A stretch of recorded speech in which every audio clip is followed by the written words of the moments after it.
taranja kickboxing hoe ny avaradrano iny tsika totosa tetsasamanitra omaly maraina ny fanolorana tepana ho an'ireo mpiatroka izay navita izany hoe teny namana zakino amintsika ao anatin'ity fanadihadiana ity izay vaovao izay. Mpiatroka kickboxing misy 70 avy amin'ny club enina avy any avaradrano dia ny CKBE, Blazar, Espoir, Ridem, Askady ary ny Sekabams no notolorana tepana. Ny sabotsy maraina teo tetsy amin'ny dojoan'ny club Blazar tetsy Antsahamanitra, club izay eo ambanin'ny fitantanany Maître Rakom. Izany dia taorian'ny fifanana natao tany amin'ny club tsirairay narahana fifanana federaly. Vita taona moa ny zandriny indrindra tamin'ireto mpiatroka niakatra tepana ireto.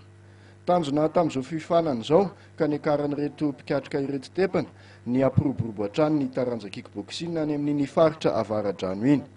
Nampitondrana ny anarana filamatra moa ity andiany voalohany nahazo ny fifanana ity. Ny andiany filamatra izay nametraka tarigetra, fitiavana, fahendrena, faharetana ary fahaizana.